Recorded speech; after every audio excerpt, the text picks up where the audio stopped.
Hi, I'm Greg. And I'm Leanne, Welcome to Empowered Now. where we save humanity One relationship at a time. We all struggle from time to time connecting with and understanding others and ourselves. So we hope to encourage you to live a more authentic and empowered life by sharing what we've learned as coaches and as individuals. Empowered Now is LGBTQ2IA, alternative lifestyle, poly, and kink friendly. Thanks for joining us And enjoy the show. Thanks for joining us today. Our topic is tools versus rules in relationships. And we chose this topic because my darling husband, Greg, had posted it on Instagram and Facebook. And I thought it was a great place to start with our episode 1. So tell us more, Greg. Well, I came up with the title Rules versus Tools just because I like things that rhyme. But, tools can be anything. They can be advocating for your needs, setting boundaries, and rules are anything that becomes restrictive in a relationship, I think, anyway. So, you telling me, for instance, that I can't do something, that would be a rule, right? That never happens. Never happens, right? Whereas setting a boundary around certain behaviors would be an effective tool for you and for me to get a better understanding of how to connect with you and what matters to you and what's important to you.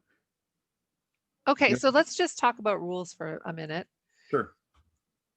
The types of rules in a relationship are usually things like financial rules, flirtation or socialization rules, right? Scheduling rules, rules around parenting, right. or chores. Am I missing some? I'm sure we are. I think those are the most common ones. Yeah. I mean, rules around behavior, I think, unless that maybe is an overarching thing, but for me, well, rules around behavior, I think is important to note as well. Sure. And also in that's kind of an umbrella, right? So underneath the behavior, there might be things like substance use, right? You can only drink on the weekends, that kind of thing. Right. So I'm going to play devil's advocate here. You're good at that. Thank you. And I'm just going to kind of argue for the rules. Okay. Sure. So let's say I have a relationship in which I feel my partner is continually over drinking or spending too many hours, late nights on the weekends that impacts our life together. So for example, the next day they have a hangover, the next day they can't function, the next day they can't parent or help around the house, assuming that we're living together. So my rule for my partner is, hey, on the weekends, don't drink more than 4 drinks and be home by 1 o'clock. What's wrong with that? Well, first off, I don't like the term wrong with that. So it's not the most effective way to get your needs met, though. So my needs in that case would be, I need my partner to be present the next day. Right. I need my partner to be well, healthy. And I need them to be supportive of me. Yeah. Right. So a rule like the one that you put in place where you can't, you can only drink on the weekend, you can only have 4 drinks, and I need you to be home by 11 o'clock. 1 o'clock. Are you kidding? 11 o'clock is unreasonable. 1 o'clock, right? So those are rules based around a behavior, right? And in my experience, those aren't the most effective way to go about advocating for what you need in a relationship. So that would be a rule, whereas maybe a tool would be advocating for your needs. Hey, I need you to be present in our relationship, especially on the weekends, because it's really challenging. We have all of the kids, we have all of these things and errands that we need to get done. We have a limited amount of time to do them. So what I would love is your help and support in doing that. Right? So the difference is creating a conversation around my needs Right. So rather than telling them what to do. right. So let's say, for instance, the person finds a way to get your needs met and still has 8 drinks every night and comes home at 2 o'clock in the morning. Hmm. That sounds good. As long as my needs are met, right? As long as your needs are met and their needs are met and the relationship stays effective and healthy, what difference does it make? Now, Right. when it becomes damaging is when you do advocate for your needs or you set a boundary around behavior and that person refuses to acknowledge or respect that boundary. And so Hmm. you say, okay, you know what? We've talked about this 3 times now, and the behavior isn't changing. So once again, establishing a rule wouldn't be effective here. But what you can say is, I need a partner who is going to show up in our relationship this way. I need a partner who's going to show up and do what I feel is equitable. And if you're not able to do that, then I You need you to can't tell me be, that. yeah, you can't be in this relationship with me. You can't be in this relationship with me. Exactly. Hmm. Or more importantly, I don't want to be in this relationship with you. Right, because that's about me, not It's about about them. exactly. It's about you. Boundaries are there as a way to advocate for what you need in a relationship, but it also creates it also can foster and create connections too. Like, do Well, you have I an mean, example? yeah, sure. In the example of the drinking thing, right? Okay, so when you're setting a boundary around something and saying that this is what I need in a relationship in order for me to Hmm. feel safe, the person hears the difference. I feel like the person you're talking to there's an opportunity for them to hear the difference between that and you can't do this because it's harmful, Mm. right? I need to feel safe in this relationship and I don't feel safe around people that drink a lot. Mm. Yeah, that's a different part of the same concern, perhaps. Right. Exactly. Hmm. Right. So it can foster connection, right? It can foster deeper dialogue and more meaningful connections with people because now that person's going, oh, okay, so I'm not creating a safe space for this person, or Hmm. I'm I didn't realize that my behavior was going to be harmful to you because I thought Right, it right, was right. me. Now, this is with the understanding that you're in a relationship where this kind of dialogue can happen. And so that's the caveat here, right? Is that these kinds of dialogues need to happen. If the relationship is if the foundation of the relationship is fractured to the point to where these kinds of dialogues can't happen effectively, Then you then need there, help. exactly. Then you need to definitely seek out therapy and work Hmm. through the underlying issues that are sort of permeating the entire relationship. But these tools versus rules are helpful for those reasons because it does foster connection. Hmm. And maybe I don't know. Let's use another example, right? You mentioned finances earlier. So another example of tools versus rules in finances are, hey, I just bought $1,000, turntable because I'm a record player. Did you? No, not yet. Okay. I thought Hey, this was your way of telling me. yeah, surprise. Merry Christmas. Uh, To you. me. Yeah, exactly. Exactly.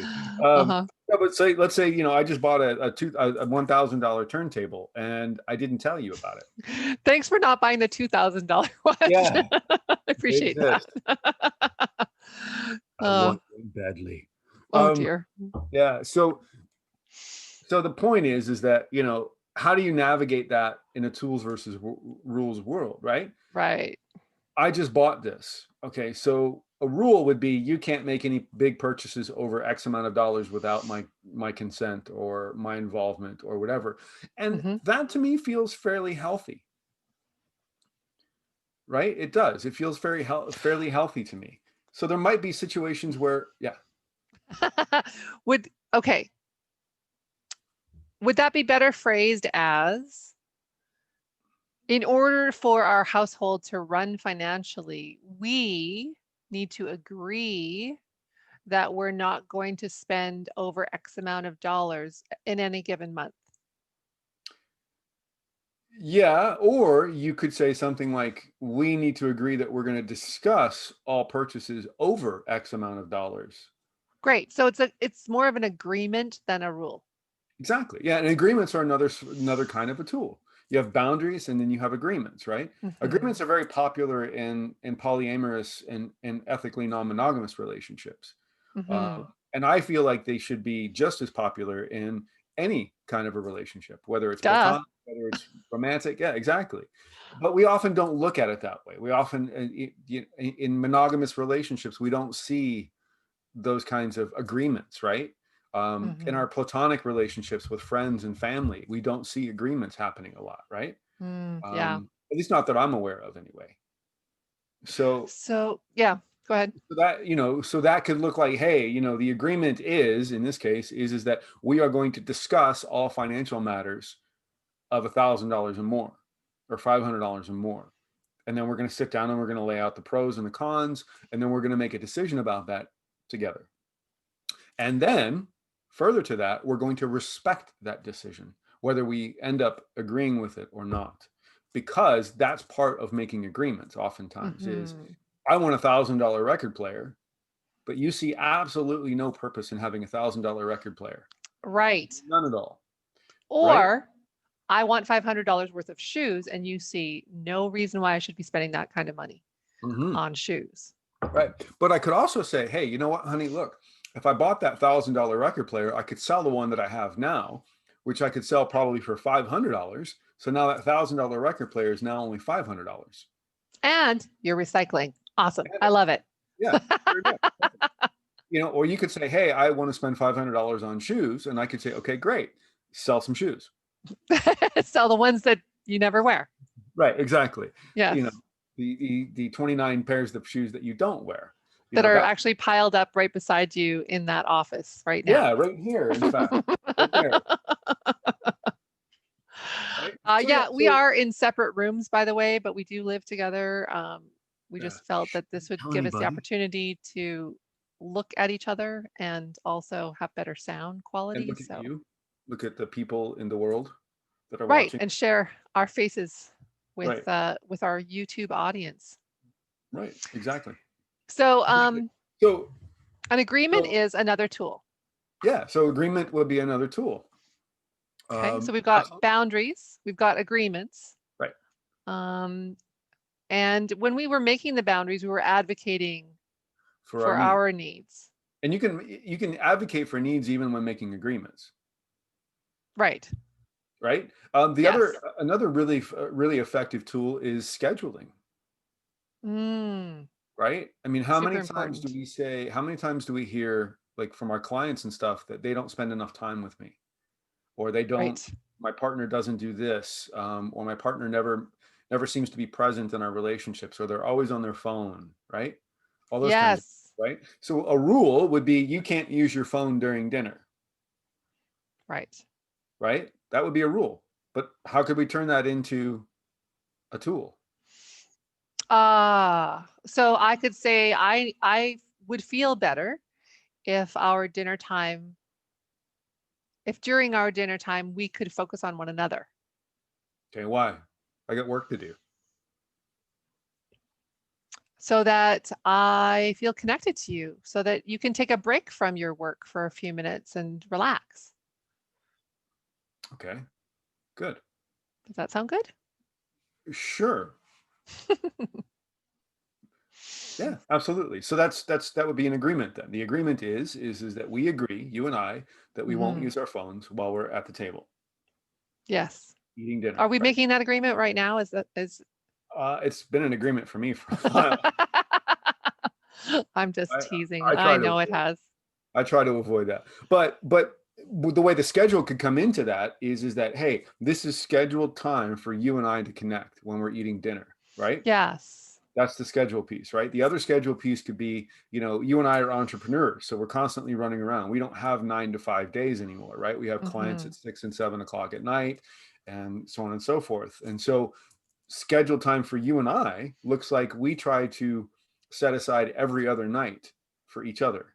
Hmm. right? So after we've met with clients, then you and I meet, you and I get together, we watch a movie or whatever we We do, Netflix and chill. Netflix and chill. Hey, baby, you know, Yes. um, with the understanding there's flexibility in that too, Hmm. right?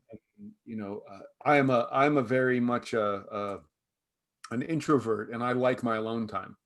And so that's part of the reason that we made this agreement and we made the schedule that we've made is that gives me an opportunity to look forward to my alone time as well as look forward to spending time with you. Exactly. And so that's And a and so the schedule piece is there because now I can say, okay, tonight is my time. Yay, I get to watch Dexter, or I get to listen to music all night, or I get to do whatever I want to do. And then mhm, tomorrow night, oh yay, I get to spend time with my wife because of X, Y, and Z, right? exactly. And the flip side of that for me, in meeting your needs, I also get my needs met because I'm actually an ambivert, and I didn't realize that that if I spend all of my time with clients or with you or with the dogs, I find myself depleted, right? Mhm. And I'm in recovery from my concussions that I've suffered. So I really do have to have some downtime and also time that I can do the things that are, on my to-do list, right? Um, as a recovering people pleaser, I I struggle to prioritize those things. It might Yeah. be a bath, or it might be making some graphic art for a post, or it might be, even just watching a movie that I know that you wouldn't enjoy, right? So, Or even watching a movie that I would enjoy, and that's okay too. We don't, I think we're realizing we don't yeah. have to do everything together. Like, you can Yeah. enjoy a movie and I can see it later and I can enjoy it too and be like, oh yeah, hey, I enjoyed that. Yeah, And that's then, true. We are realizing that. And I think it's so interesting during COVID as well, the lockdowns that we've been enduring, right? That we are as a couple, we're coming together and apart intentionally, mhm, so that there is something to look forward to in coming together. Because right. I think a lot of people are kind of enmeshed, right? And they spend too much time in Mhm, each other's presence, especially if they're unemployed, working from home, searching for jobs from home, all that stuff, right? Or they're parenting from home. They're just, you know, in each other's space. And right, so they have nothing to look forward to. And I think that intentional separation has been really good for us. right. So that that agreement works really well. Yeah, indeed. And it for me too, it also I wouldn't necessarily call myself a people pleaser per se, but I definitely have some issues around abandonment, which make me want to avoid conflict. And they also make me Hmm. want to, it makes me want to not rock the boat, as it were, and in advocating for my needs. So this way, this agreement, this particular agreement that we have also allows me the opportunity to get those needs met for me without the potential conflict. And I personally love it Sure. when you come and you say to me, even if it's our night, and you say, hey, do you mind if we do our own thing again tonight? And I'm like, no, actually I don't mind, that's okay, that's fine, knowing that I'll see you tomorrow night. And I know, and not that I don't see you, but knowing that we'll be doing things together tomorrow night, right? Hmm. So that's, that's good, and we need that flexibility in there as well, right? Absolutely. And And it that's the helps other in other areas piece. of our life too, right? Yes. So Did you uh, want to talk about that? um well, I think it helps with, us being able to get our personal needs met, and be able to go out and, when you can socialize in person, being able to socialize with people, or now make video calls or have conversations Mhm. with friends, and all of that stuff. So Mhm. that helps as well with the other connections in our lives too, right?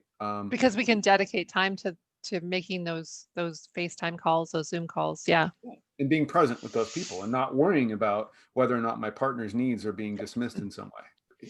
From what you were just sharing there, two things came to my mind. Was one, another tool is detachment and intention Mhm. can also be tools as well, right? Being intentional, being purposeful with your communication, and Hmm. with what you're doing. Those can be tools as well. What's my intention here in communicating this to my wife or to my partner or to my father or to my sister or whatever, my son, Hmm. my daughter, whatever, right? What's my intention here? What do I hope to accomplish versus just sort of spouting off?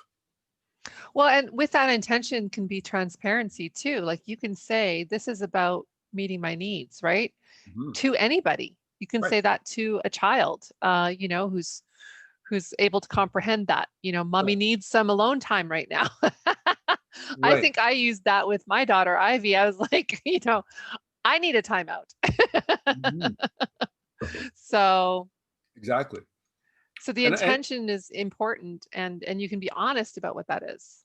exactly. The other thing that I want to talk a little bit about is the flexibility of agreements, Hmm. the renegotiation, the revisiting, the Right. check-ins. Is this still working for us? Especially if you're finding that your other person, could be a partner, could be anybody, um, is struggling to meet the agreement, right? So it might be really important to step into that conversation and be like, I need to check in with you about our agreement regarding X, right? Hmm. Um, I don't know that it's working for us. And if it's an inclusive kind of conversation, like us instead of me, right? Or you, um, I really, let's avoid telling people what's not working for them. Let's let's own what's not working for us, or the But I also relationship. But I also think that you can see behaviors and you can look at your partner or your friend or your family member or whatever, and you can go, okay, well, maybe this isn't Mhm. working for them. So let's check in. Hey, is this working for you still? That's even better, You right? know, so it may not always be about you, and that's okay. What? Yeah, right. Newsflash. It may not always be Honey. about you, right? So I think it's important to understand that when you're checking in your, I mean, in the post that you referred to at the top of this, um, I used tools because you can refine those tools, Mhm. right? And so refining would be reframing or renegotiating them or whatever in this case is agreements, right? And so you can say, Mhm. hey, is this agreement still working for you? And Yes. and well, yeah, it is working for me. Well, are you sure about that? Because I'm noticing X, Y, and Z. And so Not the in a story, blaming or shaming no, way. no, no, no, no. So the story that I'm telling myself, I love that line. That's from Brene Brown. I use it all the time. So I know you do. the story that I'm telling myself is that this isn't working for you, Mm. right? So you're not blaming somebody else. You're just noticing maybe behaviors or you have concerns about that person. And maybe they're trying to fit into a box that they just don't quite fit into, Mhm. Or they right? need help with Yeah, it. or they need help fitting into that box. Like, I don't have this particular issue, but I know people that are shopaholics, quite literally. And you and I have Who's indulged that? from time. I wasn't blaming or shaming. I was gonna say you and I have indulged from time to time with a Yeah, little retail therapy, as we yeah, call it. yeah. She's got And we try to $1,000 record player. Just kidding. and we try to utilize uh, you know, Value Village and Goodwill and Marketplace so that we're recycling and we're not spending exorbitant amounts of money. So, if somebody truly is a shopaholic and cannot rein it in, cannot get control of that, maybe they need some addictions counseling. Right, Maybe they need some therapy to dig deeper into what's happening to create the hole that they're trying to fill right, with the shopping, right? right. So using the earlier example, the $500, right?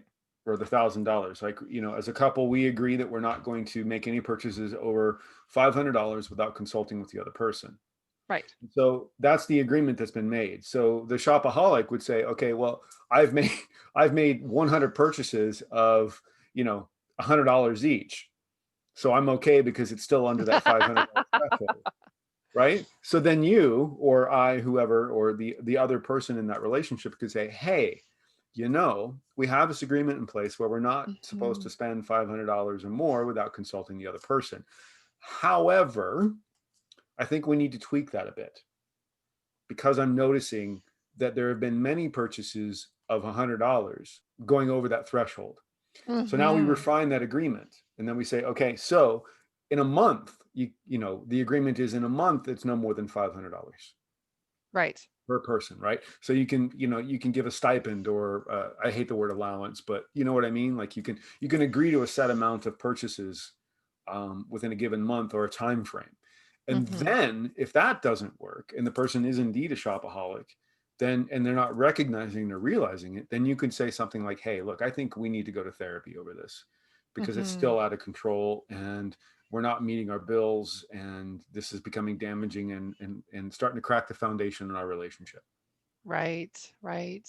Right. And so that's Absolutely. how agreements work versus a rule, which would be stop, you can't spend more than X amount of dollars, period. Well, and with all of the people that are out of work or living off of government assistance right now, we Mhm. have to look at, checking in as circumstances change too. Yeah. It's And as stressors are introduced into the relationship, um, and that can affect any agreement, right? right. So we're feeling particularly stressed right now. Um, Ask your partner maybe what do they need, right? Right. How can I help you, or how can we help each other Right. get through these really challenging times? Because we're talking like as if we go out and spend $500 a month, but We don't. we know we don't, and we know the reality for many people is that they can't, right? Right. Sometimes they can't spend any money beyond getting groceries, or they have trouble even getting groceries. So the truth of it right now for many people is that the stressors are very high. And as they're negotiating these agreements in their relationship, it's really imperative, I think, that they continually check in while under stress. And I also think it's imperative, and this actually just came up for me. I also think it's imperative that you look at ways to maybe reframe that, right? So if Mm, if if a person does feel compelled for some reason to want to go out and spend $500, okay, so how as that person's partner, how can I help them? Right. So maybe instead of going out and spending $500, maybe we go to Value Village instead and see if we can find the same thing for less money. Or maybe we take a road trip, or maybe we, spend some time together and try to work through whatever the compulsion is that's coming up, the compulsive behavior mhm. that's coming up, right? Because it's not really, I mean, addictive behavior, and I don't want to get too far into this, but addictive behavior isn't really ever about the thing that the person is addicted to, right? Right. It's some foundational or fundamental um, challenge that compels them to act out the behavior. But the Hmm. point is that if you as a partner, if you have this agreement and you're renegotiating it or refining it in some way, um, those are tools that you can use, right? As Hmm. hey, we're in this together. Is there something else that we could be doing together that would help take your mind off of this need that you have? Excellent. Yeah. So, Also, that I have heard it said, um, and by people who have addiction issues, that the cure for addiction, or the opposite of addiction, I don't know if it's a cure because it's not ever really going anywhere, is it?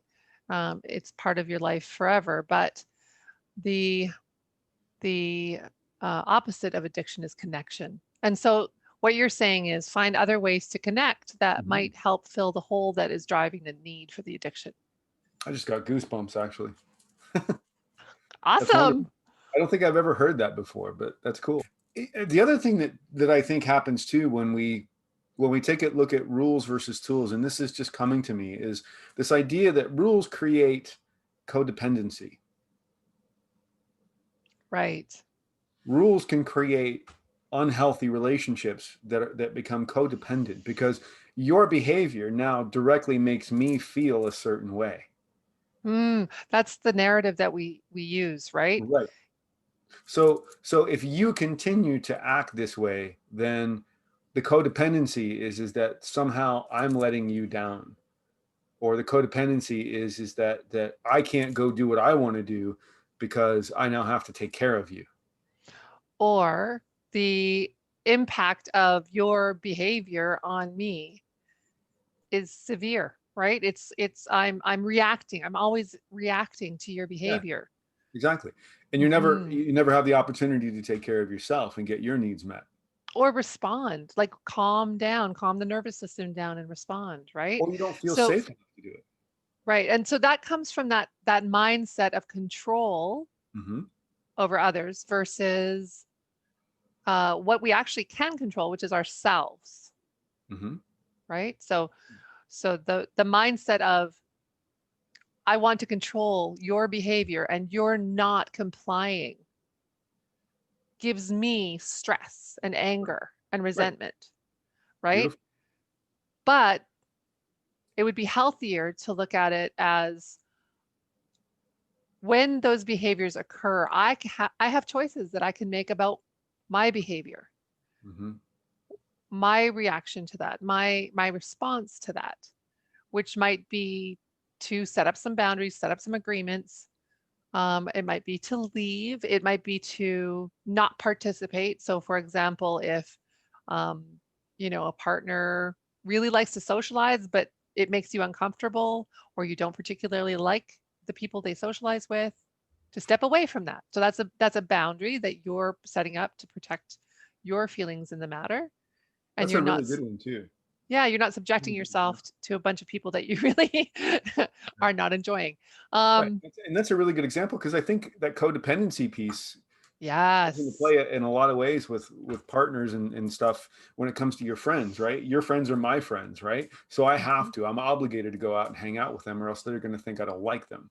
Well, maybe I don't Mhm. like them. Maybe I do think they're a bunch of jerks, you know? Right. But a rule would be you can't go hang out with them. Well, I'm making that rule. I'm trying to control your behavior because I don't want to hang out with them.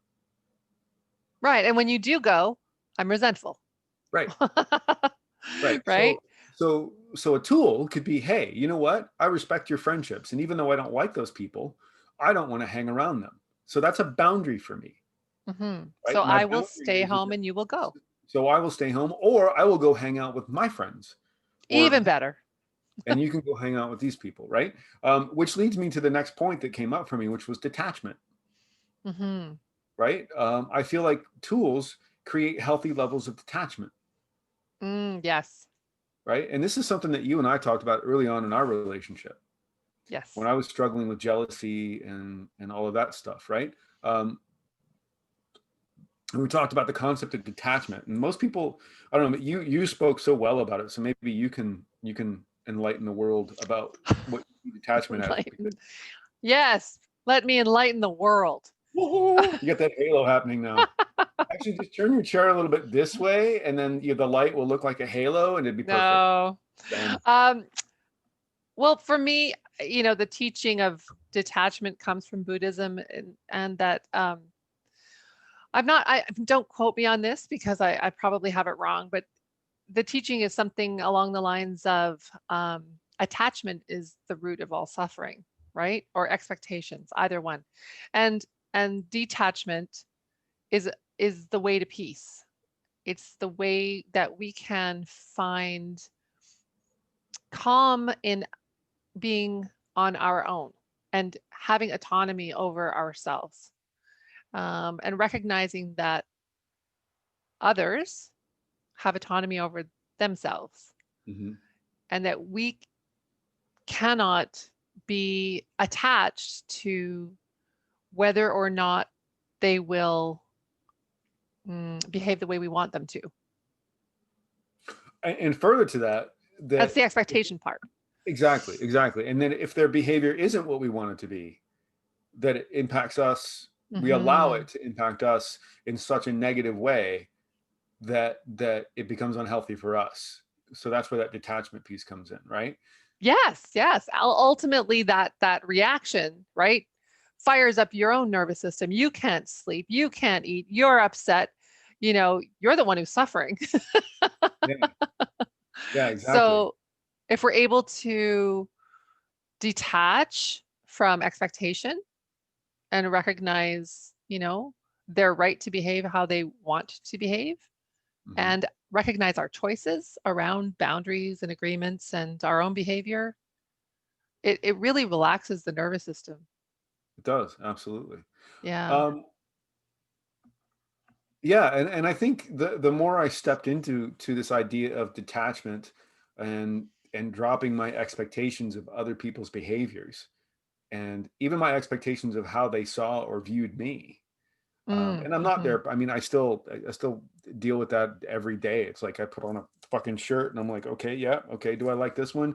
Is the world gonna like this one? Am I cool enough? Do I look cool enough? Right?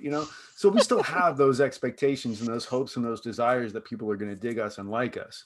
Sure. That's not what I'm talking about. What I'm talking about is when it becomes to a level to where you can't you're frozen or you can't make a decision or a choice without that person liking it. So if that person doesn't end up, like for instance, you don't like when I wear so much plaid, right? Correct. I wear a lot of plaid. I also wear a lot of rock t-shirts too. So that's just my thing. And I think you would prefer to see me dressing a bit differently, maybe having a bit more of um, a variety of wardrobe. But you're not so attached to that idea that when I don't do it, that it negatively impacts you. You still love me, you still care about me, you still think I'm attractive and sexy and all of that stuff, right? Yeah, Absolutely. okay, good. Whew. So and I feel the same way too, right? You make decisions and choices and stuff that I don't always agree with. But I'm not What? so Do we shit. Did need I to just talk put that? about that?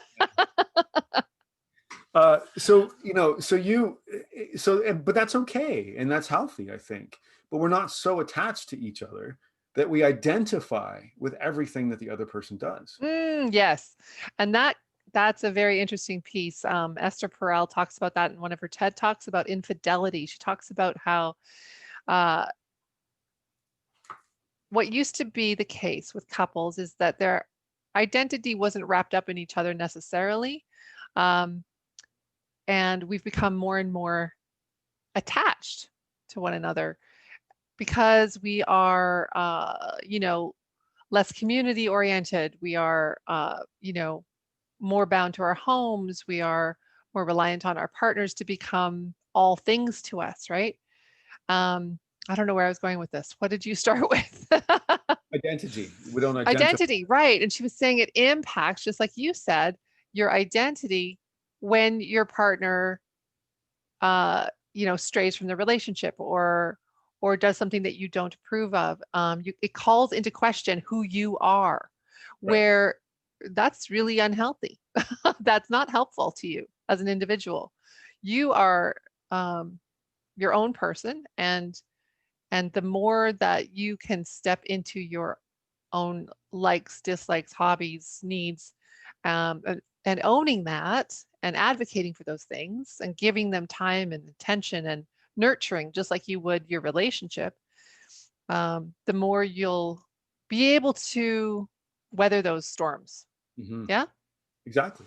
Exactly. And I think that's the crux of all of this, really. That's the underlying fundamental piece of all of this, right? Mm-hmm. Is the difference between rules and tools is that rules are about attachment and expectation and Right. identifying with the other person, and tools are about autonomy and about your values and what's important to you as an individual and what you Right. need and want in relationships with other people. And I'm sure we're Nice. going to talk about all of those things at some point in other episodes, because those are pretty fundamental things in terms of what we do for our work and how we help our clients and stuff. But the values piece has been really huge for me. Having a really good understanding of what my values are, my core Mm-hmm. values are, has been enormously impactful in the way that I deal with my relationships. And it's not perfect. We all fuck it up. We all mess it up occasionally. We Mm-hmm. all get it wrong. I mean, I had a recent example of that, and I don't care to share the details of it, but let's just say that it was an eye-opening experience for me, because just when I thought that I had everything sort of figured out, this experience happened and it really shook my foundations. Which my Mm-hmm. foundation, I don't have more than one. I have one foundation. Um, it really shook my foundation because I realized that I still had a lot more work to do.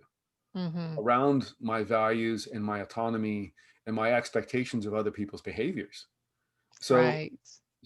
but what do I do with that? Do I attach so much to the role that I was looking at the time, or do I attach to the values that I wasn't necessarily in alignment with in that moment? Right. Right. So, and again, I'm sure we're going to have a podcast all about values and all of that stuff at some point. I see you writing it down now. I am. I'm writing it down right Yeah, now. you're writing it down. Episode 2 is about values now, people. No, we don't know that for sure. But the point is that this idea of autonomy and detachment can really, really help you identify what your needs are in relationships. All kinds of relationships, not just romantic ones, but platonic Mm-hmm. ones and familial ones as well. Right. And it really, Right. really is helpful. It's great work to do. I really recommend it. I don't know where I was going with this, but that's Well, I'm you gonna know what? I think we're go ahead wrapping it up right now. So is there anything else that you would like to add? and, yeah, I think the one other piece to this puzzle I think that's really important is just to understand that as you work through these things, and if any of this resonates with you and you decide to go out into the world and try it and use it, just remember to be kind to yourself. Just Mm-hmm. remember to Keep be it kind. kind. Yeah, keep it kind. Be kind to yourself, Yeah. and recognize that you're doing the best that you can with the tools that you have. And maybe some of these tools are new for you.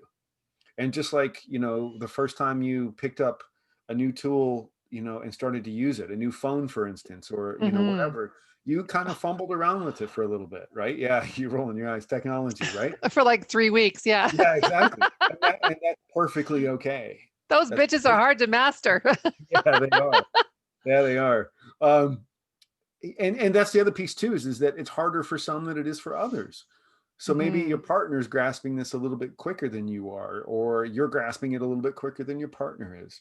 Whatever it is, just understand that's okay. That you're doing the best that you can with the tools that you have, and being mindful and being aware of the opportunities for growth that are presented in your life is really the best way that you can continue to move forward, in my opinion. Let me rephrase that.